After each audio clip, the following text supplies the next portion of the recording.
How did the rich get very, very rich? And why or how have the poor become poorer? So we've seen over the last 15 to 20 years an a significant increase in inequality. Now, there are a lot of factors at play, but one of the factors that is at play, and a very important one, and one which is not very well understood, is asset price inflation. And it's asset price inflation because the rich own assets. So as the price of those assets inflates, they get richer. But at the same time, if you don't own those assets, but you need to own them in the form of a home or investments towards your pension, then acquiring those assets becomes more and more challenging and more difficult. And we know that homes have become unaffordable or extremely difficult to afford for the vast majority of people. And we also understand that the current regime or the current plan for pensions is unlikely to deliver anything very generous. So, and it's asset price inflation, which is an important factor in those issues. And it's the root cause behind why your home is unaffordable and your pension is worthless. So let's get to it. In this context, we mean financial assets. Now, financial assets are types of loans. So there are three kind of categories that we want to bear in mind: shares and bonds, which are what go into your pension; student loans, you know what a student loan is; and a mortgage, and again, you know what a mortgage is. So the shares and bonds affect your pension. The student loans obviously affect your access to education, and a mortgage affects your is the gateway to home ownership. And home ownership in the United Kingdom is the only way that you can secure your home. So it's all three very extremely important life-defining attributes that are affected by asset price inflation. So asset price inflation, just to be really clear on this, affects everybody, and it specifically affects the assets that you require in order to live a fulfilling and satisfying and meaningful life. So really important subject, and one that's not very well understood, or not very widely communicated. Now, for the example that I want to give, I want to just focus on bonds, because bonds are a relatively simple form of loan, relatively simple financial asset.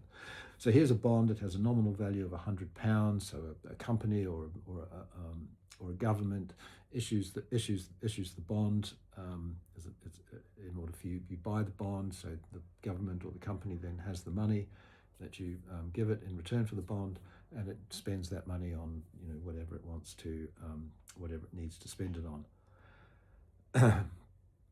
So you've essentially loaned, by buying the bond, you've essentially loaned your money to the entity, the company or the government that has issued the bond. Now let's just take the benchmark. Let's take the nominal value of the bond at £100. Let's take the benchmark interest rate at 10%. So just nice, simple stuff. Not very likely in reality, but it works as an easy model. So on our bond, fixed rate of interest at 10%, so in line with the benchmark, and that gives us an income from that bond of £10 per year through the life of the bond. And we can then also say that the yield is 10%, because it's paying £10 on £100, so it's yielding 10%. The yield, though, is not the same, obviously, as the interest rate. The yield is an arithmetical factor of the price that you pay for the bond. Because you bought it for £100 and it's paying £10, the yield is therefore 10%. But oh my goodness, the benchmark interest rate has gone down. The panjandrums, the wise men, the great and the good who sit upon the court, as I think they call it, of the Bank of England, have in their inestimable and supreme wisdom have decided to cut interest rates by in half, and it's gone from 10% to 5%. So people who are now issuing bonds that are identical to ours are now only paying £5, are now only paying 5% interest at an income of £5. So all of a sudden, everybody wants to buy our bond because our bond is a fixed rate of interest, is still paying £10. So what should we do? Well, the easy thing to do is to stick a premium of £100 onto our bond. So it now becomes worth £200, and it's still paying £10. That's the rate of interest that we agreed upon, that's contracted. But we've taken the yield down to 5% in order to match the benchmark interest rate. So what we've seen here is the price of the bond, the price of the asset has inflated by 100% as interest rates have come down. So that's just arithmetic. There's no conspiracies, there's no back rooms, there's no smoke and mirrors, there's no trickery on that. That is just simple maths. Okay. So interest rate. So what sets the benchmark interest rate? What do the panjandrums at the Bank of England, in their majesty, in their wisdom, in their all powerfulness, what do they think about when they're setting interest rates? Well, the Bank of England and in most of the developed world, central banks focus on consumer price inflation. Now, this is really important. We're not going to go into it in too much detail in this particular discussion, but what we're seeing here is that where the interest rate is set relative to the price of consumption, what it is affecting is the price of assets. So the interest rate is not being set in relation to asset prices; it's being set in relation to consumer prices. So the two are quite distinct. But where it comes to interest rates, they are very, very closely related. So there's consumer price inflation in the United Kingdom since 1979. So we take the election of 1979 and the premiership of Margaret Thatcher as being the beginning of the neoliberal economic system, and so which was the system that or the structure that we currently live under. So we're looking, and it gives us a nice long kind of period of time. So we've got pretty close to 50 years sitting in there. So we can kind of come to we can kind of see patterns of behavior in that long period of time. Okay. So and then we see the Bank of England base rate, the Bank of England base rate, which is the ultimate benchmark interest rate. It follows consumer price inflation pretty closely. What a good little poodle, the Bank of England base rate following consumer price inflation. Now let's just look at why did consumer prices come down over that long period in the way that we've just seen. So one reason is that oil has been cheap relative to what it was during the oil shocks in the 1970s. Through new technologies that burn less oil, cars are much more efficient nowadays. We use obviously other sources of electricity than gas or oil, and so on and so forth. Plus the fact, quite simply, is that oil is massively plentiful. There is just a huge amount of oil available in the world. And what we can see with that dotted line running through the middle there is that oil has, despite being relatively volatile and for all its ups and downs, it's pretty much been around $60 a barrel for most of that period. And if we were to take out the kind of 1979, the sort of the oil shock, which was the Iranian Revolution, If we would sort of bring that a little bit forward, we would see that would fall even from there. In real terms, oil through most of this period has been cheaper than it was in 1945 during the post-war boom. New technology, so we can see there the black line that's going down from left to right is the cost of information and consumer technology, so laptops, smartphones, all of that kind of broadband, all of that kind of thing. You can see the collapse in price of new technology, and new technology obviously being used within businesses, within government, and so on, has increased productivity quite radically.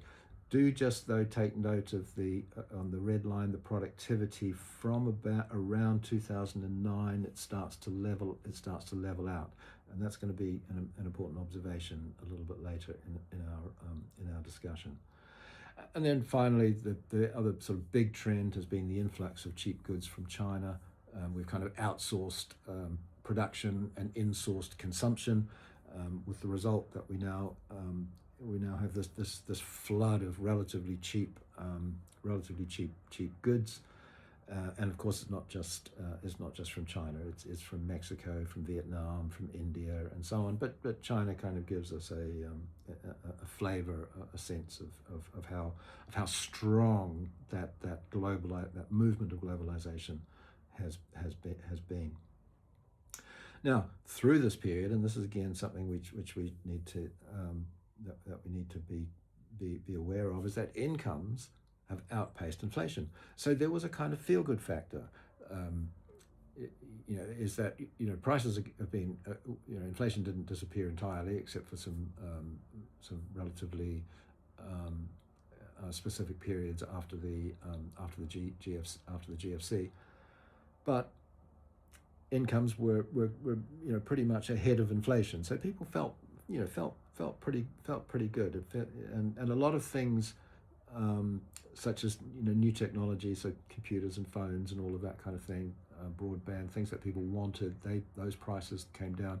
But sort of simple things like shirts and other clothing altogether, the price of all came down. We saw the price of oil was relatively cheap through much of this time. So the things that you kind of needed day to day, your clothes, your petrol, your gas for your central heating, all of those kind of things tended to be deflationary, whereas price rises were more likely to be in place in things that you didn't kind of need immediately. It's a little bit the opposite of how things are now, where it's kind of food and fuel and that are the things where you're getting the highest kind of spikes in prices. But all through that time, incomes generally were growing faster than inflation, so people felt generally pretty good about the overall situation. And into debt we went. Interest rates are coming down. The price of things is coming down. Incomes are going up. We're feeling generally pretty confident. The Goldilocks economy, as Alan Greenspan, the chairman of the U.S. The Federal Reserve in the United States, called it the Goldilocks economy, which had where inflation was just right, employment was just right, incomes were just right, everything was just right. And so we borrowed a lot of money, and that money flows into assets, it flows into mortgages, it flows into shares of bonds, that's helping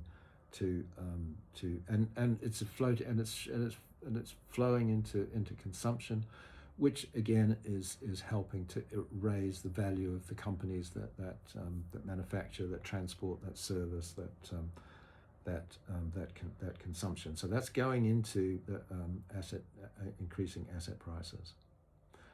And then you have quantitative easing, which is honestly the cocaine of monetary policy. So that shows you the money that the Bank of England poured into the system,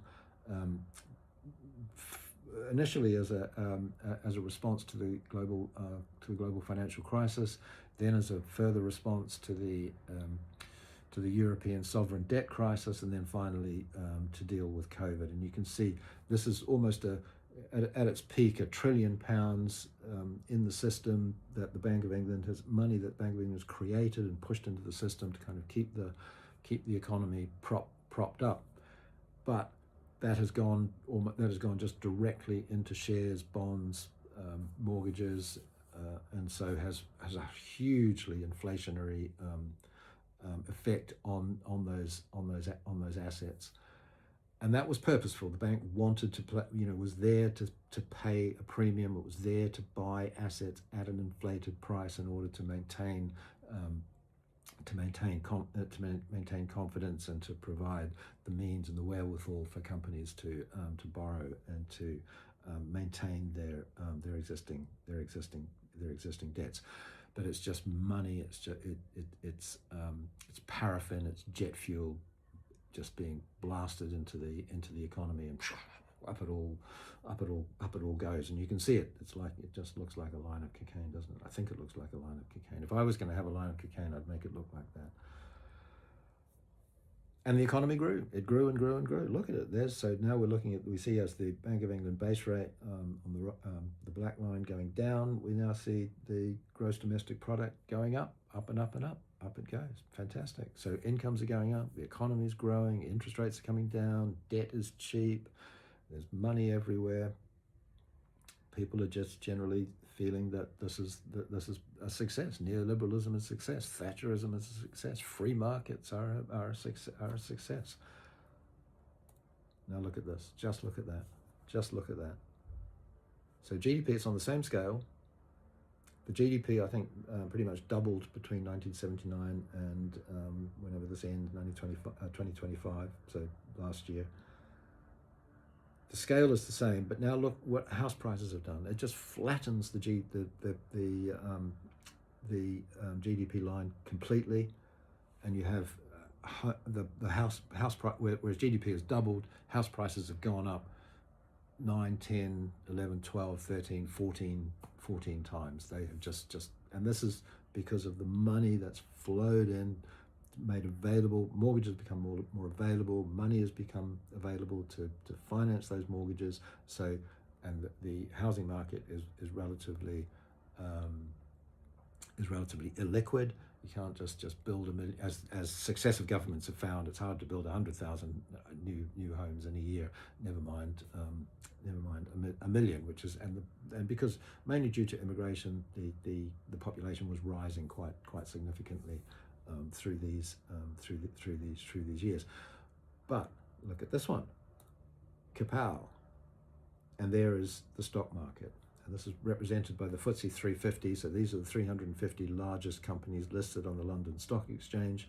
So it includes the FTSE 100 and then the 250 companies that come below that. So these are companies that are worth around from 20 to 25 billion upwards, up to the companies at the very top like BP, which are obviously worth hundreds and hundreds of billions.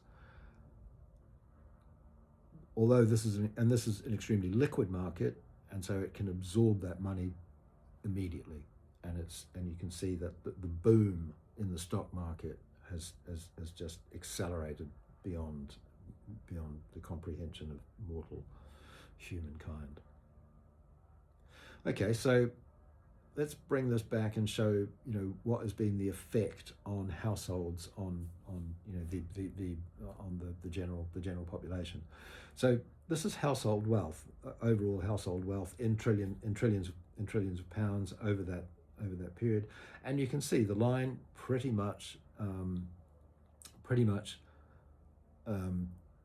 reflects, for example, the increase in house prices. So you're seeing household wealth as the value of your home goes up. So the nominal or theoretical value of your wealth of your household wealth also goes up. And you can see the two moving pretty much in sync.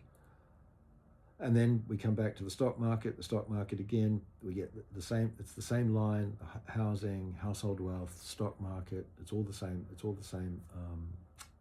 all pretty much the same line. And I just want to. And then if we just add in the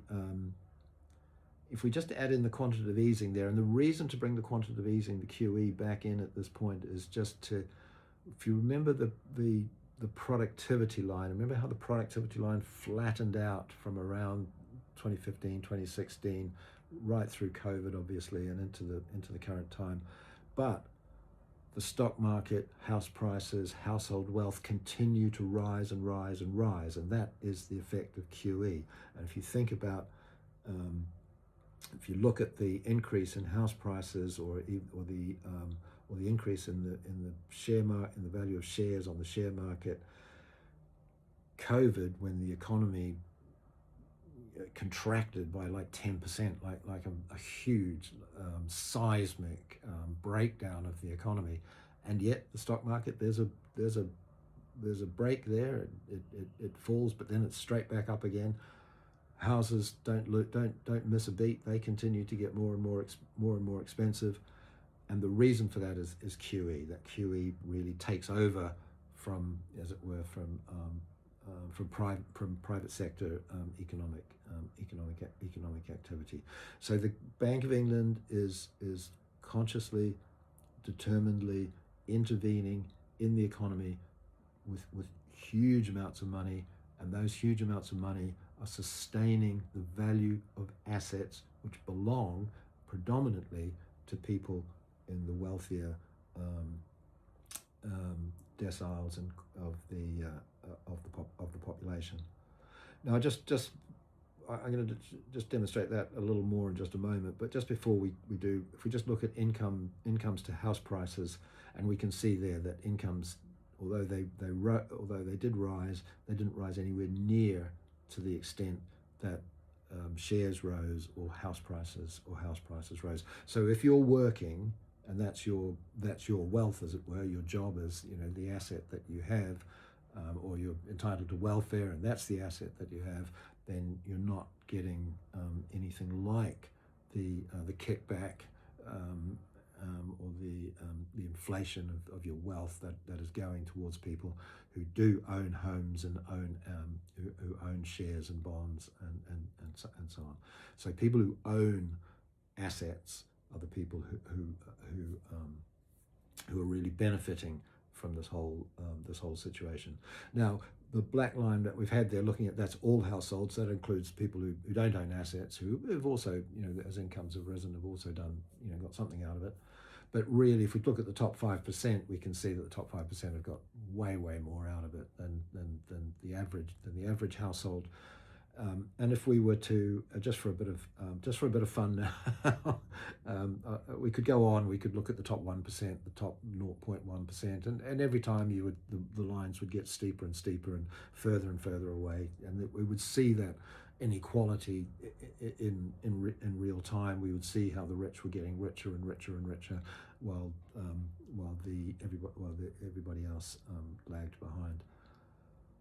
And you can kind of see if Elon Musk kind of represents the top 0.001%, then you can see how his wealth increased way beyond anything that Tesla was doing, or SpaceX was doing, or the Boring Company. I mean, he owns companies that don't do that. He also owns companies that don't do that well. And you can see how far ahead he is of the top 5%, who are themselves way ahead of the average household. So this is all: the richer you are, the richer you get; the poorer you are, the poorer you in relative terms, the poorer you become. So if we just go back to the original example where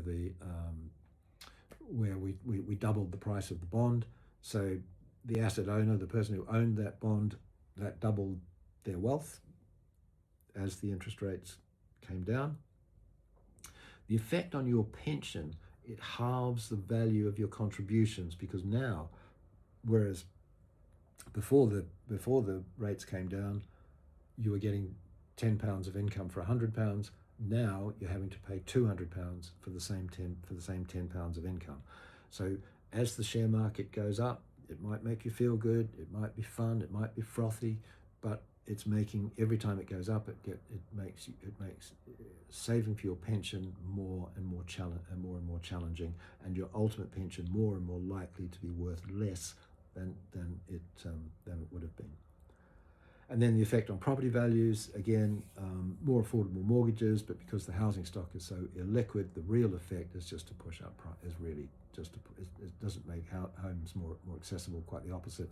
It makes them less accessible because it pushes up the prices. So asset price inflation accounts for why your pension is worthless and your home is unaffordable. And those are along with your education, they are the assets that define the quality of your life. So your pension is worthless for the same reason that your home is unaffordable. And the reason for that is asset price inflation. How the rich got very, very rich while you got poor.